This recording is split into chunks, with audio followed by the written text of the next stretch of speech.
एक गीत 100 अफसाने। Radio playback India लेकर आता है हर हफ्ते हिंदी फिल्मों के किसी एक गीत से जुड़े कुछ मजेदार किस्से, कुछ रोचक कहानियां। एक गीत 100 अफसाने। Radio playback India. नमस्कार दोस्तों, एक गीत 100 अफसाने की एक और कड़ी के साथ हम फिर हाजिर हैं। फिल्म और गैर फिल्म संगीत की रचना प्रक्रिया और उनके विभिन्न पहलुओं से संबंधित रोचक प्रसंगों, दिलचस्प किस्सों और यादगार घटनाओं को समेटता है रेडियो प्लेबैक इंडिया का ये साप्ताहिक स्तंभ। विश्वसनीय सूत्रों से प्राप्त जानकारियों और हमारे शोधकर्ताओं की निरंतर खोजबीन से इकट्ठा किए तथ्यों से परिपूर्ण होती है एक गीत 100 अफसाने की हमारी ये श्रृंखला। दोस्तों, आज का अंक है खास, क्योंकि आज हम आ पहुंचे हैं इस सीरीज के 150वें अंक पर, यानी कि आज है एक गीत 100 अफसाने का हीरक स्वर्ण जयंती अंक। इस अंक को खास बनाने के लिए हमने चुना है संगीतकार ओपी नैयर साहब को, जिनकी 28 जनवरी को पुण्यतिथि थी। जी नहीं, हम उनके संगीतबद्ध किसी गीत के बनने की कहानी नहीं सुनाने जा रहे हैं आज। ऐसा तो हम अपने सामान्य अंकों में करते ही हैं। आज के इस खास मौके के लिए हमने चुना है नैयर साहब के गीतों का एक खास पहलू। दोस्तों, ओपी नैयर एक ऐसे संगीतकार हुए जो शुरू से लेकर अंत तक अपने उसूलों पर चले और किसी के लिए भी उन्होंने अपना सिर नीचे नहीं झुकाया। फिर चाहे उनकी हाथ से फिल्म चली जाए या गायक गायिकाएं मुंह मोड़ लें। कैरियर के शुरुआती दिनों में ही एक गलत फहमी की वजह से उन्होंने लता मंगेशकर से किनारा कर लिया था और अपने कैरियर के अंतिम चरण में अपनी चहेती गायिका आशा भोसले से भी उन्होंने सारे संबंध तोड़ दिए। आइए आज हम नजर डालें उन पार्श्व गायिकाओं द्वारा गाए नैयर साहब के गीतों पर जो बने आशा भोसले से अलग होने के बाद।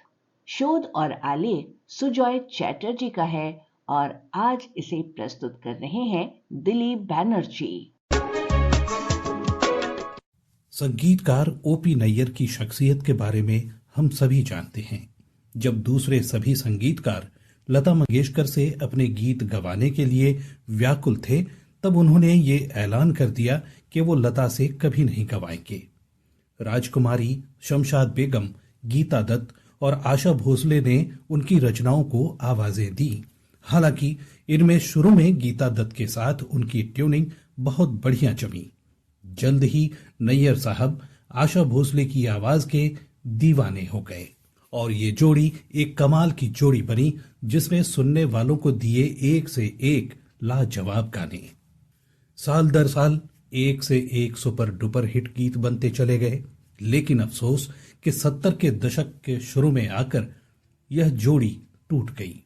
70 के दशक के आते आते संगीतकारों की नई पीढ़ी ने फिल्म जगत में तहलका मचाना शुरू कर दिया था। कल्याण जी आनंद जी, लक्ष्मीकांत प्यारेलाल और राहुल देव बर्मन शिखर पर पहुंच चुके थे। ऐसे में शंकर जयकिशन, ओपी नैयर, रवि, चित्रगुप्त आदि संगीतकारों का करियर ढलान पर आ गया।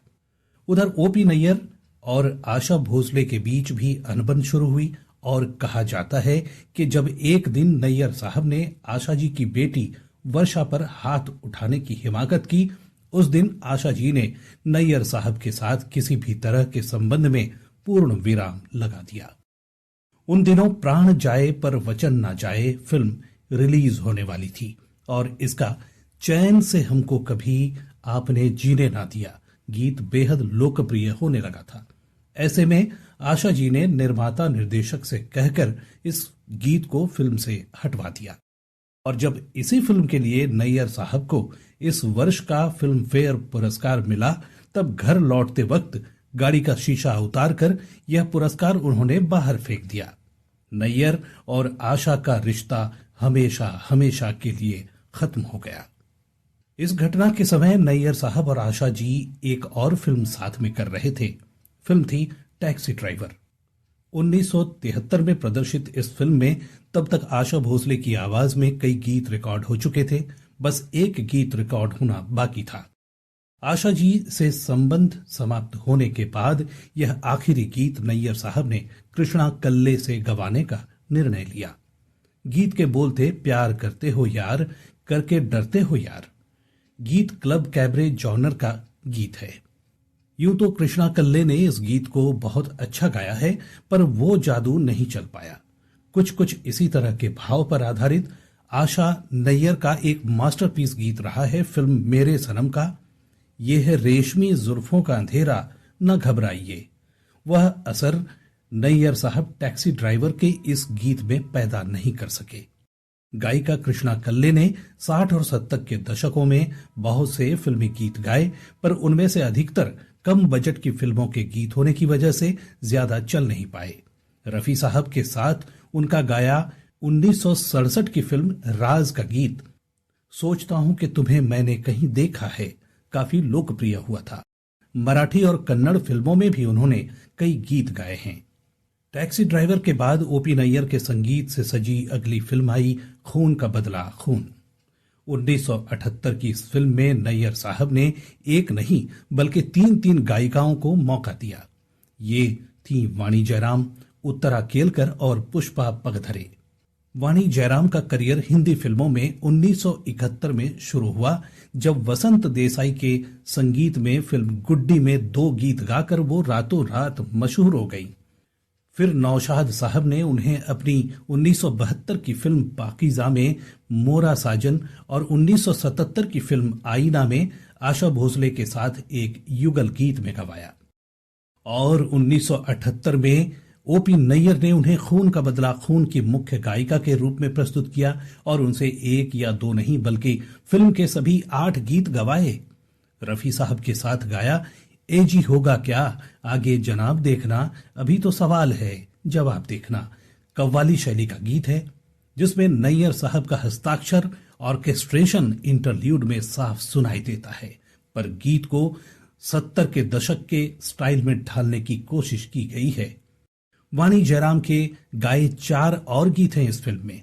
बड़ा दुख दैबे पवन पुरवैया और प्यार भरा कजरा अखियों में डाल के मुजरा शैली के गीत हैं। तुमको दीवाना मेरी जान बनाने के लिए एक बस एक मोहब्बत की नजर काफी है, एक क्लब नंबर है। जुल्फ लहराई तो सावन का महीना आ गया में नैयर साहब की वही 60 के दशक के गीतों की छाया नजर आई, पर कुल मिलाकर इस फिल्म में वाणी जयराम की आवाज वो कमाल नहीं दिखा सकी जो गुड्डी में दिखाई थी। गीतों में वो दम नहीं था कि उस दौर के सुपरहिट फिल्मों के सुपरहिट गीतों के आगे टिक पाते। खून का बदला खून में वाणी जयराम के साथ 2 और गायिकाओं की आवाजें भी गूंजी। इनमें से एक थी उत्तरा केलकर। मराठी संगीत जगत में इनका काफी नाम हुआ। कहना आवश्यक है कि हिंदी फिल्म जगत में उत्तरा केलकर को पहला अवसर ओपी नैयर ने ही दिया था खून का बदला खून फिल्म में। इस फिल्म के 3 गानों में इनकी आवाज सुनाई दी। घर अपना बंगाल और बंबई, हम यतीमों के जैसा भी संसार और प्यार भरा कजरा आंखियों में। लेकिन ये तीनों गीत उनकी एकल आवाज में नहीं थे, बल्कि वाणी जयराम इनमें मुख्य गायिका थीं और साथ में थीं पुष्पा पगधरे। इन गीतों ने उत्तरा केलकर को कोई प्रसिद्धि तो नहीं दिलाई, पर हिंदी फिल्म जगत में उनका खाता खुल गया। उन्हें हिंदी फिल्मों में दूसरा मौका मिला 7 साल बाद। 1985 की फिल्म टार्जन में, जिसमें बप्पी लाहिरी ने उनसे गवाए मेरे पास आओगे और तमाशा बन के आए हैं जैसे सुपरहिट गाने। 1987 में डांस डांस का आ गया हलवा वाला आ गया गीत बेहद सुपरहिट रहा। मां कसम, अधिकार, सूर्या, पुलिस और मुजरिम और इंसानियत के देवता जैसी फिल्मों में उनके गाए गीत कम चर्चित रहे और ओपी नैयर ने फिर कभी उत्तरा केलकर से अपने गीत नहीं गवाए। वाणी जयराम और उत्तरा केलकर के अलावा खून का बदला खून में नैयर साहब ने पुष्पा पगधरे को भी गाने का मौका दिया था। घर अपना बंगाल और बंबई और प्यार भरा कजरा आंखियों में डाल के में इन्होंने अपनी आवाज मिलाई थी। वैसे यह पुष्पा पगधरे की पहली फिल्म नहीं थी। इससे 1 साल पहले 1977 में संगीतकार एस.एन. त्रिपाठी ने धार्मिक फिल्म जय गणेश में इन्हें गाने का अवसर दिया था। आशा भोसले, मन्ना डे और महेंद्र कपूर जैसे सीनियर गायकों के साथ इनकी भी आवाज इस एल्बम में सुनाई दी थी।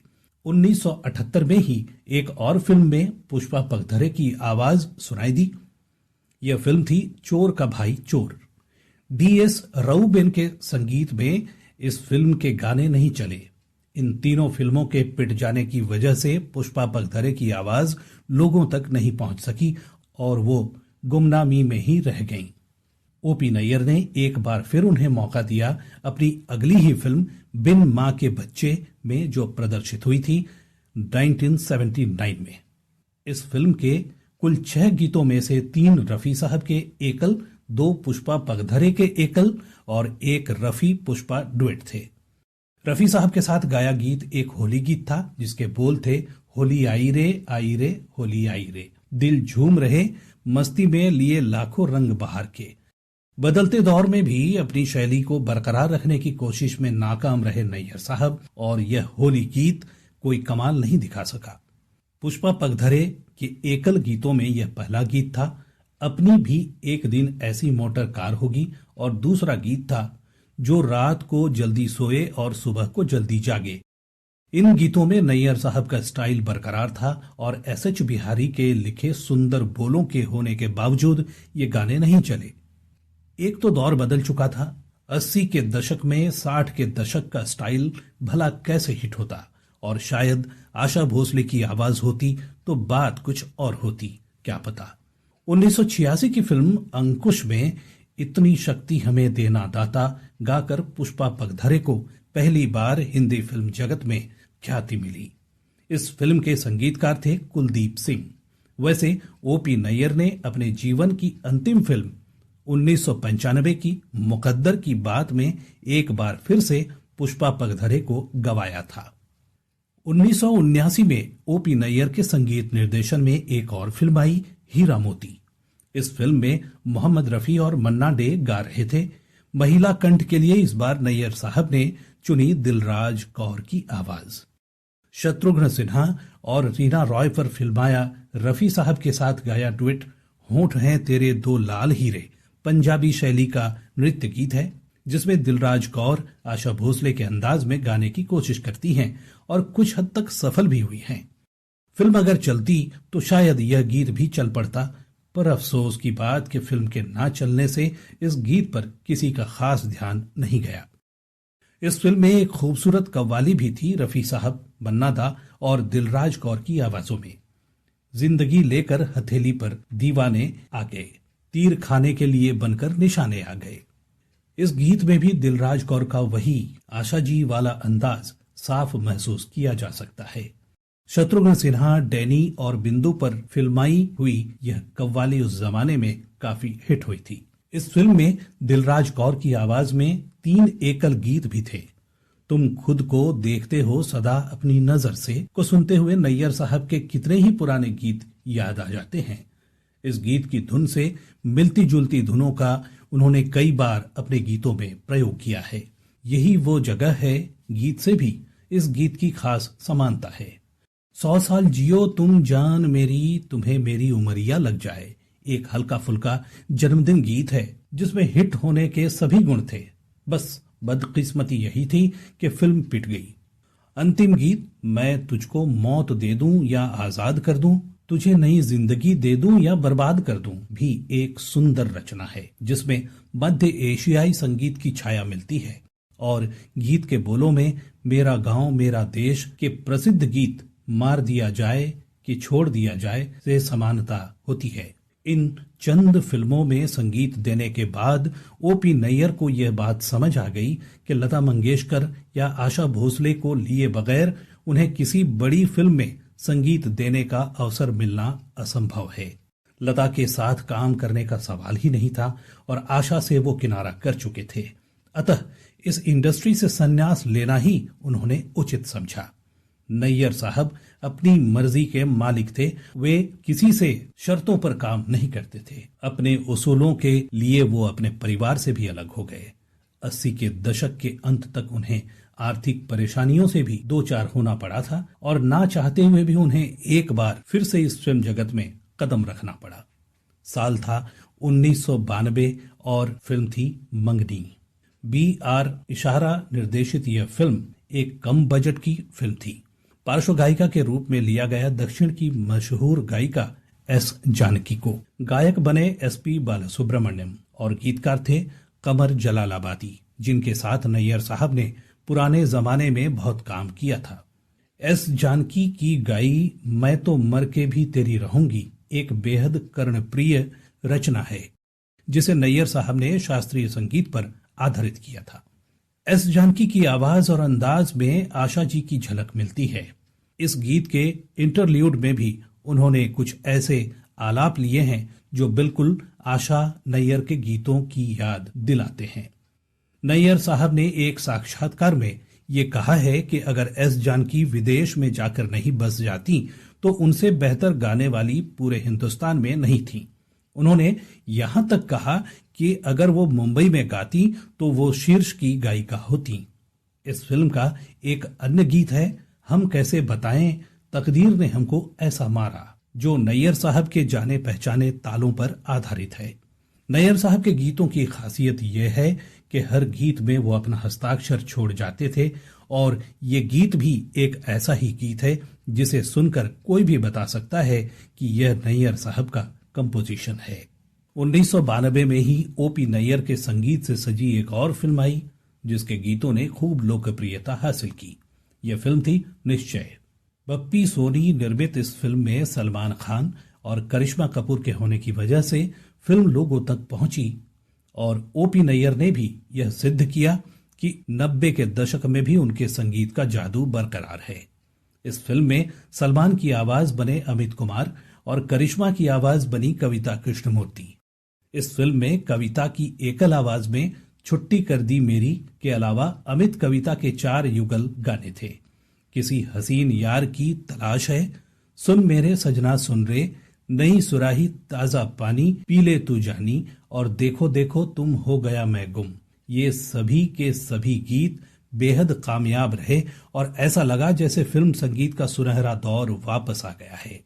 जब यही बात किसी ने एक साक्षात्कार में नैयर साहब से कही तो निश्चय के गीतों की लोकप्रियता से साफ इनकार करते हुए नैयर साहब ने कहा, देखिए इन 2 पिक्चरों ने यह बता दिया कि नैयर साहब आप जो बनाते हो वो आज चलेगा नहीं और जो आज बन रहा है वो मैं बना नहीं सकता। तो ग्रेस किस चीज में है? विजडम एंड ग्रेस की आप विड्रॉ कर लीजिए। बहुत बहुत पिका म्यूजिक। पिक्चर रिलीज होते ही दोनों ठप, तो म्यूजिक भी गया साथ में। पिक्चरों का जनाजा निकला और म्यूजिक का भी। उस वक्त मुझे पैसों की सख्त जरूरत थी तो मुझे वो तस्वीरें लेनी पड़ी। Beggars cannot be choosers. जरूरतमंद आदमी तो यह नहीं देखेगा कि सब्जेक्ट क्या क्या है।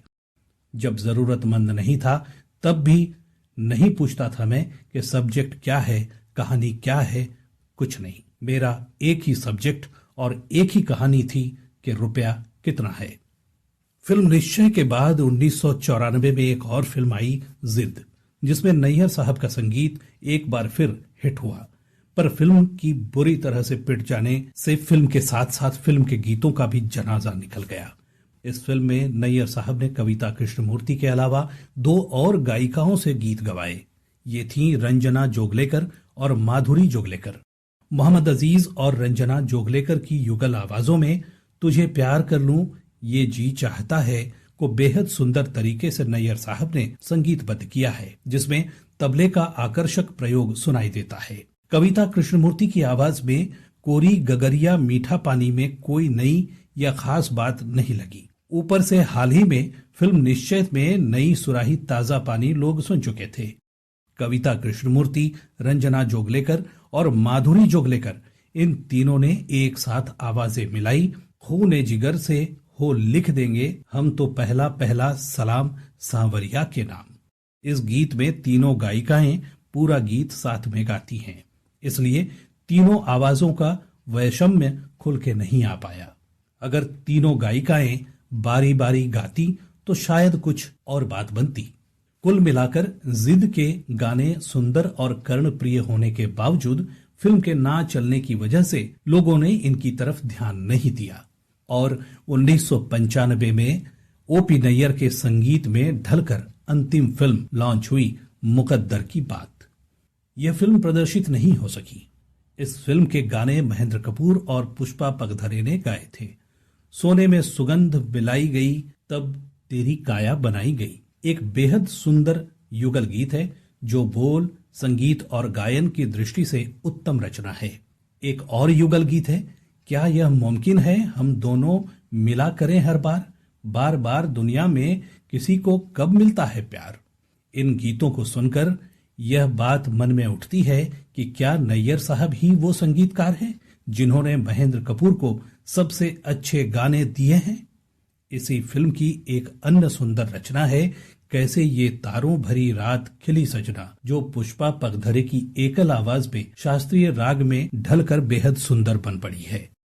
पुष्पा जी की आवाज में एक और एकल गीत है, पिया तेरा प्यार मैं तो मांग के सजाऊंगी, जग सारा देखेगा मैं तेरी बन जाऊंगी, जिसमें पंजाबी रंग है और साथ ही इंटरल्यूड में सितार पर शास्त्रीय रंग भी। एक गीत 100 अफसाने सुनने वाले सभी श्रोता साथियों को संज्ञा का नमस्कार। दोस्तों, ओपी नैयर साहब 81 वर्ष की आयु में 28 जनवरी 2007 को इस फानी दुनिया से चले गए। अपने उसूलों के पक्के नैयर साहब ने कभी अपना सिर नहीं झुकाया। भले ही उनके गीत लता मंगेशकर और आशा भोसले न गाएं, उन्होंने कभी किसी के साथ कोई समझौता नहीं किया। आशा भोसले से अलग होने के बाद उनके गाने कृष्णा कल्ले, वाणी जयराम, पुष्पा पगधरे, उत्तरा केलकर, दिलराज कौर, एस जानकी, कविता कृष्णमूर्ति, रंजना जोगलेकर और माधुरी जोगलेकर जैसी गायिकाओं ने गाए, जिनके बारे में आज हमने बात की। आज का ये विशेषांक बस यहीं तक। एक गीत 100 अफसाने के सफर में हमारा हमसफर बने रहने के लिए आप सभी का बहुत बहुत शुक्रिया। एक गीत 100 अफसाने के सफर में हमारा हमसफर बने रहने के लिए आप सभी का बहुत बहुत शुक्रिया। आगे भी आपका साथ यूं ही बना रहे और हम भी यूं ही इन सदाबहार नगमों के अफसाने बयां करते रहें, ऐसी उम्मीद हम करते हैं। आज के अंक से हमें अब इजाजत दीजिए। नमस्कार। एक गीत 100 अफसाने। Radio Playback India.